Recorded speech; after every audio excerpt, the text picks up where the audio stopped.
Hi students, welcome to सी अमन सेम वर्ल्ड क्लासेस।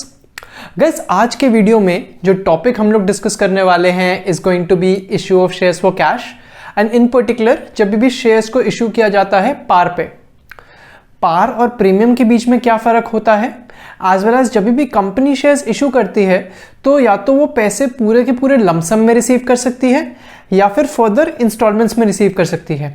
इन दोनों के बीच में भी क्या फर्क होता है is something that we'll be discussing in today's video. तो चलो लेट्स गेट स्टार्टेड। ओके, तो जब हम issue of shares at for cash की बात करते हैं इन पर्टिकुलर जब भी शेयर्स पार पे इशू हुए हैं तो पहली चीज तो यही कि पार और प्रीमियम के बीच का फर्क समझते हैं।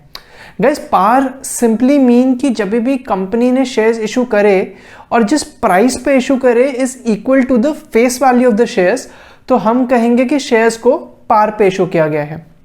Let's try and understand this with the help of an example. तो सपोज एक कंपनी को 10 लाख रुपीज रेस करने थे और उसने 1 लाख शेयर्स इशू करे ऑफ 10 रुपीज ईच। यहां पे जो 10 रुपीज ईच है, जो अमाउंट है 10 रुपीज का, is equal to the face value of the shares, मतलब फेस वैल्यू भी 10 रुपीज ही है हर शेयर की। तो हम कहेंगे कि ये पूरे के पूरे शेयर्स जो हैं वो पार पे इशू करे गए। इसी सेम एग्जाम्पल में अगर कंपनी ने फॉर एग्जाम्पल जो एक एक शेयर है उसकी वैल्यू 12 रुपीज रखी होती इंस्टेड ऑफ 10 जो कि फेस वैल्यू है, तो टोटल कंपनी जो अमाउंट रेस कर पाती would have been 12 into 1 lakh, मतलब 12 लाख रुपीज। यहां पे जो 2 लाख एडिशनल कंपनी ने रेस करे हैं, right, over and above the face value, उसको हम प्रीमियम का अमाउंट कहेंगे।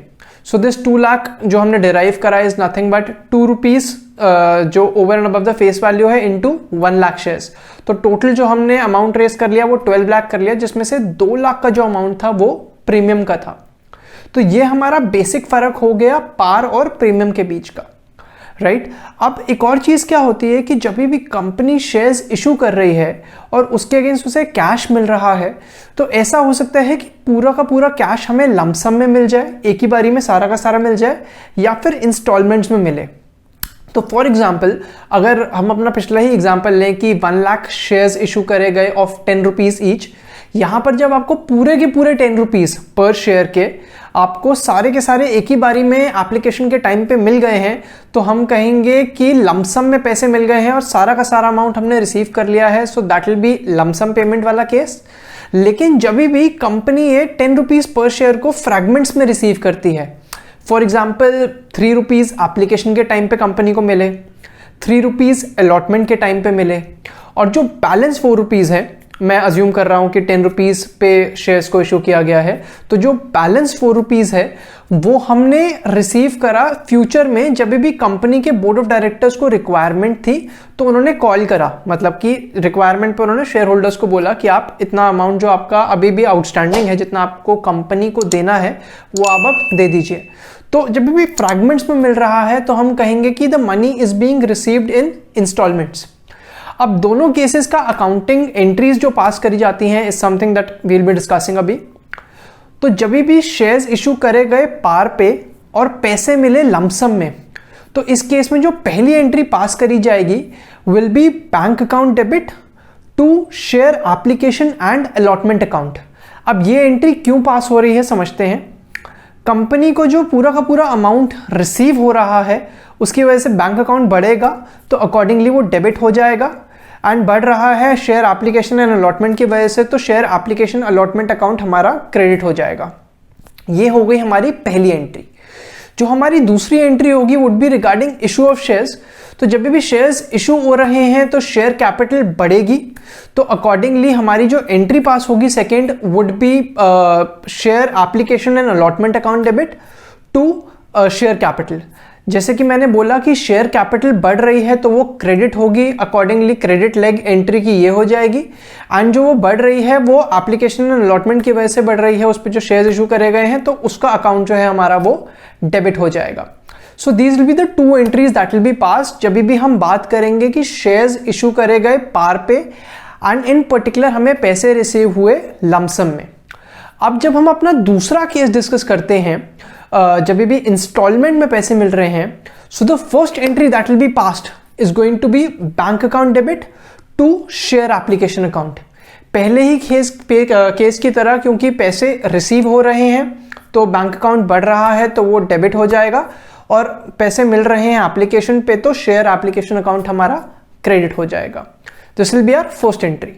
जो दूसरी एंट्री होगी will actually be a transfer entry. It's going to be share application account debit to share capital.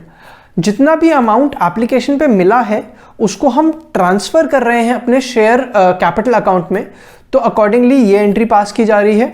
Share capital क्योंकि बढ़ेगा तो वो क्रेडिट हो रहा है, और बढ़ रहा है एप्लीकेशन पे अमाउंट रिसीव हुआ है उसकी वजह से, तो वो डेबिट हो जाएगा।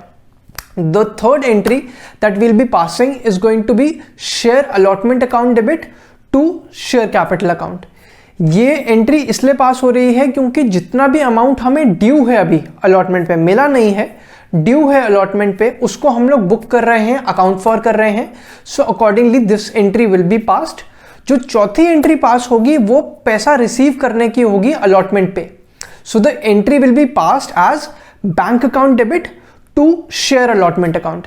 क्योंकि अलॉटमेंट का जितना भी अमाउंट ड्यू था अब वो रिसीव हो गया है तो बैंक अकाउंट बढ़ जाएगा, तो वो डेबिट हो जाएगा, एंड जो क्रेडिट लेग होगी हमारी एंट्री की will be share allotment account.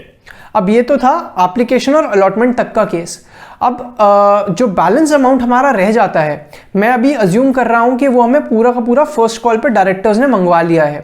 So in that particular case the entry would be passed as share first call account debit to share capital. Again ये ड्यू अमाउंट की entry है, जितना भी amount हमें share first call पे मिलना है उसको हम बुक कर रहे हैं, तो उसके लिए ये एंट्री पास करी जा रही है। और जब भी पैसा मिल जाएगा तो हमारी लास्ट एंट्री पास होगी, the sixth entry, which is nothing but bank account debit to share first call account.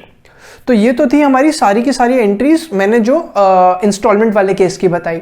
अब यहां पे मैंने अज्यूम करा था कि जो बैलेंस अमाउंट था यहाँ पे 4 रुपीज पर शेयर का, वो डायरेक्टर्स ने एक ही कॉल में मंगा लिया शेयर फर्स्ट कॉल में।